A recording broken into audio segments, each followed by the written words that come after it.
Losk Ankin. My name's Vera, and I have a game to sell you. About 2 years ago, I got sucked into Final Fantasy XIV and fell in love. That story is a trip, and I can't recommend it enough. I'm fully invested, and with how seriously yoshi-p and the rest of CBU3 takes their work, I don't think that's gonna change anytime soon. So when I heard that they've also been cooking up 16 and that it was going to be fully real-time combat, I let myself do something that is very hard to justify nowadays. I got excited, and I was not disappointed. Final Fantasy XVI is what you get when you take the best parts of FF14, Game of Thrones, Devil May Cry, God of War, Metal Gear Rising, Asura's Wrath, and Dragon Ball Z, polish them to a shine, painstakingly arrange them on a golden platter, and garnish liberally with out-of-this-world production value. If you like all those ingredients, especially 14, there's tons of references and fan service for us, you're gonna have one hell of a time. If you don't, you may not, and it's as simple as that. Myself, I had an enormous amount of fun. Illegal amounts of fun. It might be the most fun I've ever had with a game. But the sad reality is that the highs are high and the lows are low. 16 is by no means a perfect game. It has a number of very deep flaws. That I can't deny. So first, I'm going to tear the game to bloody pieces and lay out everything that's wrong with it. Then, I'll tell you why none of that matters and why FF16 is almost certainly my game of the year. The most glaring issue is the lack of mechanical depth. Stats, gear, upgrades, crafting, accessories, gil, everything that isn't an iconic ability is tacked on and for all intents and purposes completely meaningless. This is not an RPG, or even an ARPG. It is an action game, period. Even God of War had much more to offer on this front. If you go into FF16 expecting RPG things, not only will you be disappointed, you'll also be very mad. I'm not really surprised, since this is also 14's weakest point by a country mile. If CBU3 needs to improve on one thing as a team, it's this. As a consequence, exploration is not rewarded and world pickups are absolutely useless.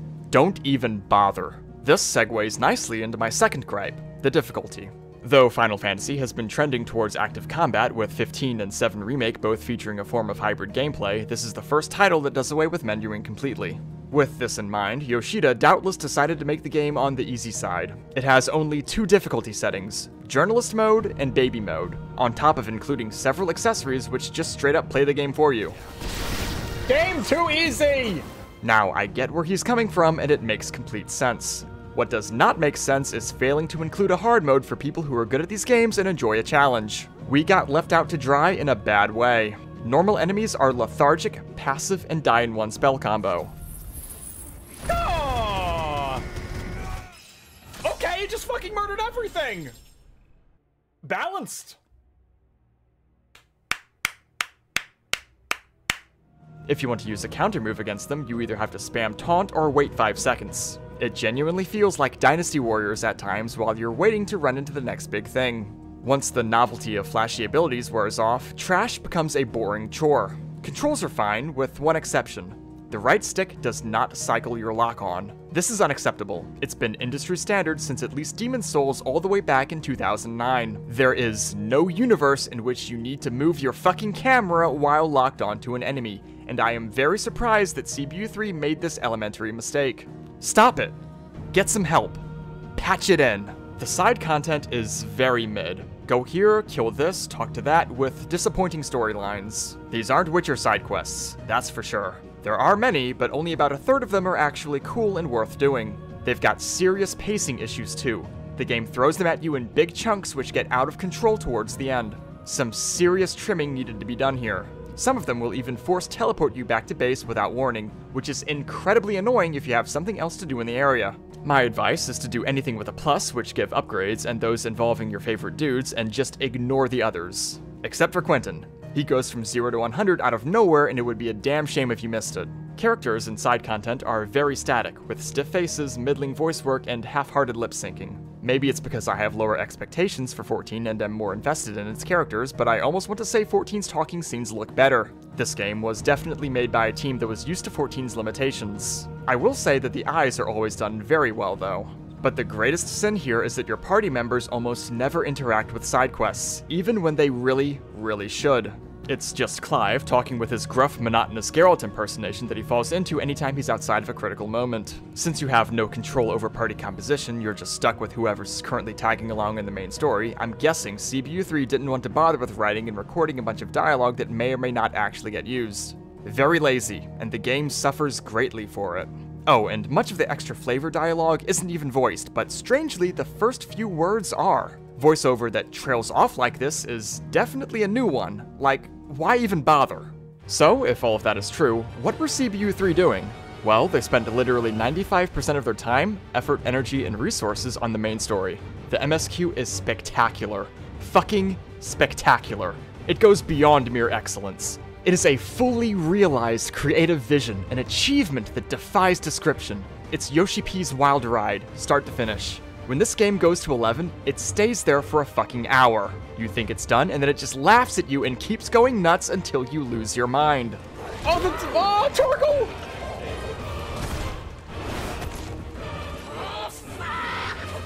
That's a really strong pupper, holy fuck, dude. Who is torgal the dominant of? Oh! In the throat! Oh, look at torgal go! Bosses, insane. Presentation, flawless. Cinematography, breathtaking. Whatever this is, I need more of it. The icon battles take center stage here. Holy fucking shit. I will never look at Ifrit the same way again. He went from my least favorite summon to number 2. Controlling him is an absolute blast. There it is! Okay. I'm ready. I'm ready. I'm ready! Smash!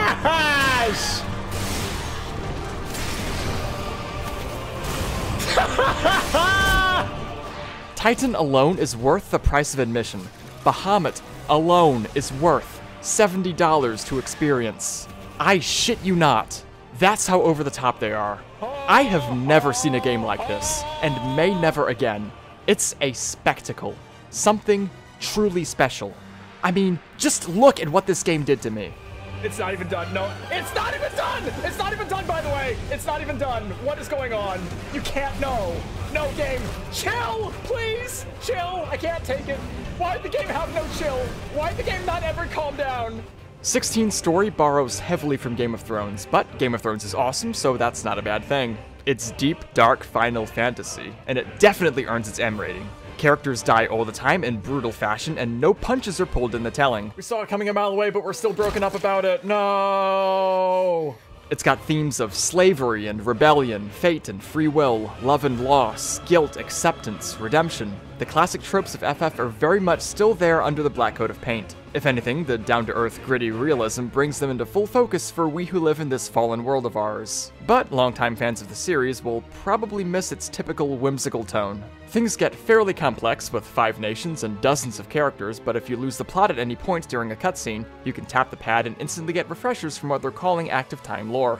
And at the Hideout, there's autistically well-organized maps of the cast, their relationships, and their nation's movements at every single point in time. This is cool, dude. Like, especially in a game like this that's got so many characters and things to keep track of. Like, as this expands, look at how well everyone is organized. Some fucking thought was put into this. Look at it all, dude. Look, like little notes on the map, so you know why everything is happening too. You've also got your own Deckard Cain crammed full with hundreds of flashcards on everything you could ever want to know. Oh my god, he actually levels. Oh my. Rather fascinating excerpt I've been meaning to show you. That's not necessary, but I love it. Holy shit, it's so adorable. They brand babies? Jesus Christ, I thought circumcision was bad. Every magician is enslaved? There's no excuse for not being able to follow the story. None at all. I have never seen so much effort put into a game's lore. It looks like they took all the feedback on 15 story being hard to follow deadly seriously. Every major character is characterized very well, and each actor straight kills their role. Personalities, motivations, reactions, everything parses and checks out so long as it's part of the MSQ. You've got people that you love to love and people that you love to hate. The English voice work proved to be so strong that Yoshida even recommended it to the Japanese player base. And unbelievably, they seem to actually agree. Japan isn't as ultra-nationalistic as Korea or China, but my understanding is they still very much prefer to keep to their own. That's how good it is. Clive's VA in particular, Ben Starr, absolutely went off. Murderer. I'll kill you! I'll fucking kill you! That's some emotion, okay? We've been won over. Fantastic delivery on that line. His is a once-in-a-generation performance. His dad actually died during production. He poured all that emotion into Clive, and it shows. Without the faintest glimmer of hope. Aww. It was only Joshua that kept me going. I swore that I would avenge his death. That I would kill his killer. That was the only thing that gave my life any meaning. Clive's VA fucking kills it, man. It was me who killed Joshua and Murdoch and all the others. Some of the best work I've ever heard, actually. Why the hell am I still breathing? You just can't get to this level without a tragedy like that fresh in your mind. Suffering always fuels art, and he used his to knock it out of the fucking park. Hundreds died. There were so many bodies. So many lives cut short in their prime.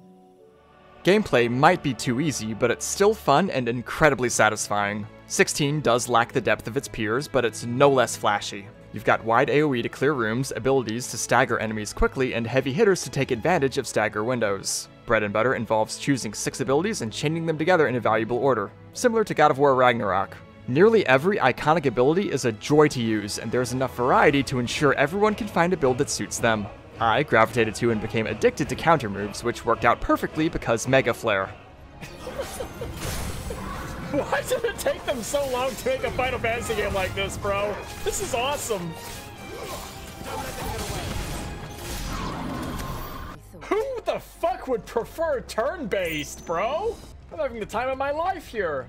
This is also one of the very few games to feature Metal Gear Rising parries. Their timings are very tight, the toughest mechanic the game has to offer. You're greatly rewarded for landing them, and god damn do they feel amazing. Parry? Birdwing? Staggered? The OST is the best I've ever heard. Full stop. I'm a Masayoshi Soken super fan. I got sucked into 14 primarily because of its soundtrack, so I already owe him a lot. My man's done it again. He went above and beyond here. Yoshida requested 150 songs and he made 215. Not only that, he broke his limits with every single piece in this score. Away is the single greatest thing he's ever composed. I can't get it out of my head and I will never, ever get sick of it.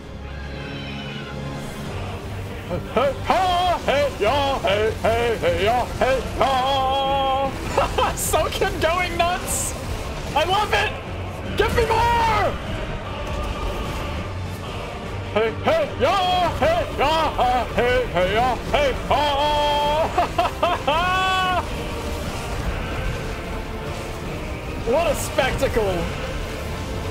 What a spectacle! Time with the music, let's go, dude!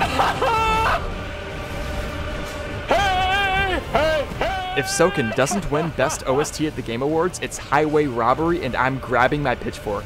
Finally, it has Torgal, and you can pet the fucking dog. Nuff said. Oh, I can pet the dog, let's go! Yes! Oh, I give him a treat. Oh.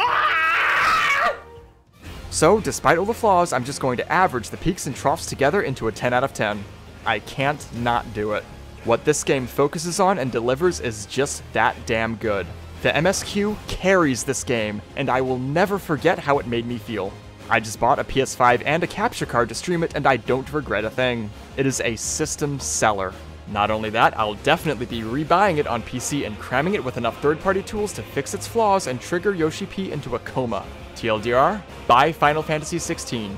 You will not regret it. Unless you're a psychotic weeaboo purist who screeches at anything that doesn't play like Pokemon. It's one hell of a spark. Blinding, brilliant, gone too soon. May you be blessed.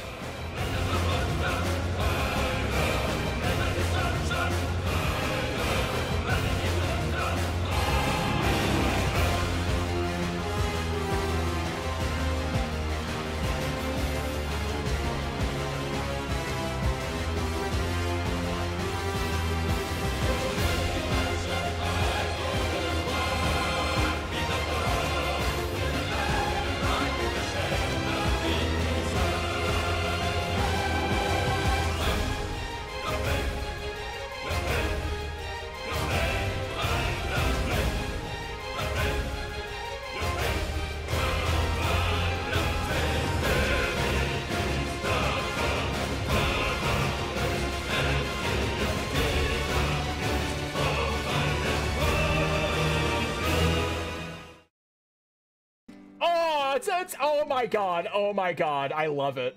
I love it. Look at it. It might be dark and edgy, but it's still Final Fantasy. It's little details like this that really tie the game together, you know? That's how you know the devs really, really care.